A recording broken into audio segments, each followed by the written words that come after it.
Okay, the election dates have been announced, and of course, then there has to be a path circuit. So Aman and I are back, and I think possibly the last time in Delhi, hopefully, we get to travel. But election dates have been announced. Campaign hasn't yet picked up, Aman, but clearly Israel has entered the fray. That's become the big issue now. So Israel-Palestine war has led to a political war in India as well, especially over Congress parties changing stand as everybody seeing the U-turn within 24 hours. So we'll tell you in a bit why that happened, what triggered the U-turn, and what was the U-turn that first from a very balanced statement of Jairam Ramesh to a statement which is openly batting for Palestine. Why that change came, Pallavi will give you that scoop in a bit. But Pallavi, just discussing first the election dates. So all the 5 state elections, now the dates are out. We see Chhattisgarh going to polls on 7th and 17th, Madhya Pradesh on 17th, 23rd Rajasthan and 30th Telangana. So what would be your guess? You think which state would the Congress be most confident about going into the election? So very strangely and very interestingly, Aman, they're very confident of Telangana, I mean, they're putting in a lot of effort and a lot of resources. Priyanka Gandhi Vadra is going to spend a lot of time. In fact, it was Sonia Gandhi who had announced those 6 schemes for women, and the political strategists, all of them are very much concentrating on Telangana. And obviously, political parties are always confident, but I don't know, somehow they seem to be having this this thing that we can make it. And in fact, I just came from the Congress headquarters a short while back. I saw the maximum number of ticket seekers for Telangana and also interestingly for Rajasthan. That's a state where, if you look at Rahul Gandhi's own statement, and we are just sitting down in a bit, Rahul Gandhi's statement when he was talking about how elections they think they'll fare, he didn't seem very confident about Rajasthan. Yeah, he so said Telangana, that very confident. He said we are getting there. Yeah, so I think the larger political wisdom right now is that Congress is the most confident about Madhya Pradesh and Chhattisgarh. And the BJP is very confident about Rajasthan. And Telangana could be a tough fight because BRS has a huge gap. But it's also 10 years of anti-incumbency, and now Congress coming back strongly into the election with their 6 guarantees and this woman-led campaign, Priyanka Gandhi, Sonia Gandhi campaign, They think that, they have one in Karnataka, southern state, maybe it'll have a spillover effect on Telangana. But what we were discussing a short while back, if BJP gets very, very aggressive, then it's a problem for Congress because it starts dividing the anti-BRS vote. That's also a little worry within the Congress. But, they've got their mojo back from a time when they were not even there in Telangana. They are slowly emerging as a number 2 party. The BJP? The Congress party. The Congress, yeah, of course. And Congress has a cadre in Telangana also. Pre-bifurcation, they did have a presence in the state. And I think this time they're smelling success because they feel, I think, you will be able to say better about the Congress. But I think, especially after Prime Minister Modi's statement also, when he exposed in a way KCR, that KCR wanted this kind of... I don't know why he said it, because that hurts BRS, right? That hurts BRS and that helps the Congress maybe in certain way. Exactly, because Rahul Gandhi promptly tweeted to say, "Dekho, maine yahi bola tha." Plus, there's OBC push. 50% of the population of Telangana is OBC, and that's where the screening committee meeting begins in a day or 2. So that's where they're going to make the pitch that you have to walk the talk. Maximum number of seats should, at least 34 seats should be given to the OBCs. So I don't know whether that's going to work. But why if you move to Rajasthan, why do you think Congress is in a bad shape in Rajasthan? I think the biggest complaint has been that the benefits of Gehlot's scheme, which he has announced, has not really percolated down. There is also this feeling that too much of the energy went in trying to save his government. MLAs are not always very happy. There's a strong anti-incumbency against many of them. And even now, despite the so-called truce, I do see pilot campaigning separately. We never saw this in Karnataka. Remember, Aman? Yeah. We actually saw DK Shivkumar and Siddaramaiah being together, holding hands, smiling. Yeah, they buried the differences at least before the elections. Yeah. At least the public posturing was that. But that message is still not going out. So I was speaking to somebody in Rajasthan who told me that last time election slogan was that Rani teri khair nahi or Modi tujhse bair nahi. This time the slogan is ke Gehlot tujhse bair nahi, but Gehlot ke MLA ki khair nahi. So that is the... But if Vasundhara Raje Scindia is kind of sidelined, which seems so, there's another Rani who's come up, Diya Kumari. Yeah. Younger, and then, and Maharani, Raja Rajwada families matter in Rajasthan. And some of the closest states of Vasundhara Raje have not featured in the ticket list yesterday. In fact, one of the former ministers who's very close to a 3-time MLA from a seat in Jaipur, his seat has been given to Rajyavardhan Rathod, the Lok Sabha MP from Jaipur. So that there is a sense that the BJP wants to move ahead from Vasundhara Raje, and obviously it is very clear that no longer BJP is not projecting any CM face in any of the states. It is for the first time going into an election without any CM face, and unprecedented also, Pallavi. 18 MPs so far have been given tickets by the Yeah. BJP. So in the three states in which tickets have been declared. So in a way, BJP I think is very clear that let's put all our big guns there.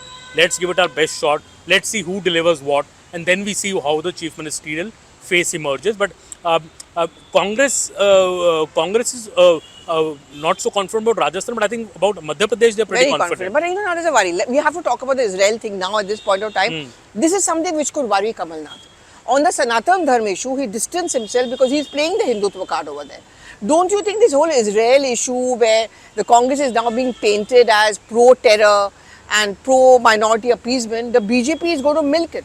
And the BJP, and this is where it hurts Kamal Nath. So to just give our viewers a bit of history, what has happened in the last like 72 hours is that first on Sunday, Mr. Jairam Ramesh issued a kind of a balanced statement. Yeah, on it was the very balanced, very nuanced, yeah. Israel-Palestine issue, in a way saying that such kind of attacks on Israel is not justified, but there should be a peaceful solution, whatever. But within 24 hours of the same, yesterday, the CWC came out with a resolution which has seen openly batting for Palestine. In fact, it has not even named Israel.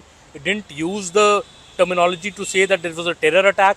So I think Congress, what has happened here, Pallavi? What is the scoop here? Well, Why did it change? left happened. Sitaram Yechuri was the first one actually, even before the Congress's first statement was condemning the fact that, look how Palestinians have been treated and this is to be expected. I think that is an overbearing impression on Rahul Gandhi. But at the CWC meeting, the divide was very clear. I mean, there was this whole Kerala camp, as they are being called, and some in Telangana, like Hyderabad and all those areas. They felt that somehow our earlier statement should not give out that impression that we are against Muslims or we are painting all Muslims as terrorists. And that's when they came out with this kind of point 7 of the resolution. But there were many who were uncomfortable. I mean, like Kamal Nath, I know Manish Tiwari, many of them, they didn't speak out. Shashi Tharoor maybe. Shashi Tharoor was, apparently, someone told me from inside the CWC, कि we couldn't figure out what he was telling us because he was speaking in English. And वो ऐसे अंग्रेजी बोले that it was up to us to take the interpretation. So he's not really seen as a Mallu Kerala camp. But, there were many within the CWC who are clearly unhappy with this line because they feel they know that this is going to give a weapon to the BJP, which it already has. Which it already has. Prahlad Joshi has already tweeted last night questioning that if the Nityanand Congress Rai also has given a statement, standing with terrorists and with Hamas. And in a way, I think Pallavi also, when we are speaking at one side that Congress pitching a big way about the caste census, trying to divide the Hindu vote of the BJP, trying to wean away the OBCs, this gives an issue to the BJP to further unite its Hindu vote. Say that look, Congress is standing for polarization, Congress is standing for appeasement of a certain section of the society, certain section of the voters. So that is why our pitches. So I think this has given a bit of an effective counter to the BJP, to the caste census, which BJP I thought was struggling a bit to tell people why it's now they've got an issue. Now it consolidates their votes. Exactly. So I think that and is not just state. Now center में भी use करेंगे, Lok Sabha में भी. Maybe, but don't you think? Congress must have put some thought to it. If Rahul Gandhi mentioned in the CWC, that's maybe the thing. They often don't put a thought to it. No, but maybe it's a thing that Congress thinks that maybe okay, we are already appealing to the OBC voter. Let's unify our minority but you vote. cannot lose out on your Hindutva vote bank, na? अभी UP आएगा, Bihar आएगा, and more than that, I think it's the India Front allies who are a little uncomfortable with this stand. You cannot be Akla Cholore. I mean, then the DMK can get away by saying it was Udhainidhi's talent, that's DMK stand. But it clearly made a Mamata Banerjee uncomfortable, a section of the Congress party uncomfortable. See, when you're in an alliance, very often you have to do things which pleases the others also, you have to take them along. So I don't think the India Front is going to be very happy. So you think a done election in Madhya Pradesh for the Congress could be spoiled? I will not go to that extreme. We are going to go there and travel to Bhopal, Indore. Indore is very famous for its poha. Poha, yeah. It's nashta.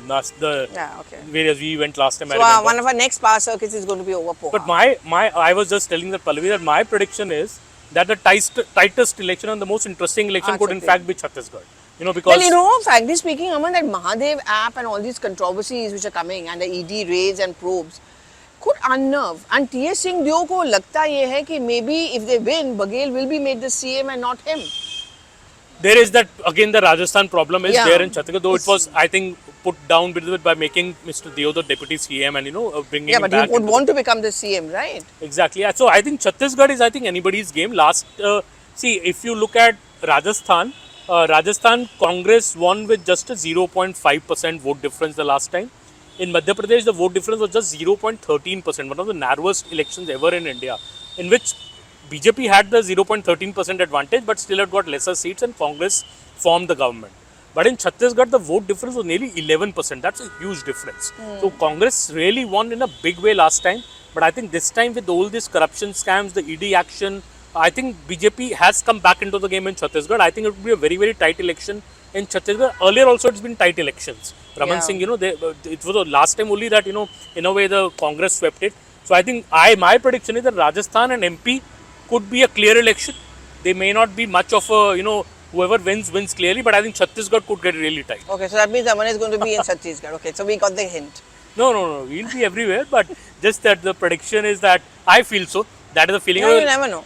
Because last time, Pallavi, everybody was thinking that Chhattisgarh could be tight and Rajasthan, Madhya Pradesh could be clear, but it turned out exactly the and opposite. Congress has a habit of becoming very smug and complacent also. So, and if you're sitting, CM is unnerved and very fidgety because of the constant ED raids, it takes your attention away from what you have to do. Yeah, your eyes off the ball because the electoral ball, the eye gets off. Anyways, the election is about to kick in, and I think we will see from the 20th of October the action beginning, at least in Chhattisgarh, where the first phase is right on 7, the 20 seats of the Naxal affected areas go to polling first, and from 13th and 20th MP and Rajasthan will, 23rd, sorry, the Rajasthan will go to poll. So we'll be back soon. The power circuit, hopefully next one will be from a poll bound state to get you the best action from the ground, which way, and power circuit is a lot also about telling you what the feel from the ground is. From the ground is, absolutely. What are we picking, which way because I think the viewer wants to know which way the election is going. They don't want too much gyan, but they want to know the journalists You're to tell getting them. a lot of it now, though. So we'll save that. We'll save we that for will, next power Power circuit. Circuit, we promise, do give in your reactions. What is it that you want to know from us? That's also, it's an interactive game. So do tell us what you want to know from us. Thank you so much for joining us. Thanks.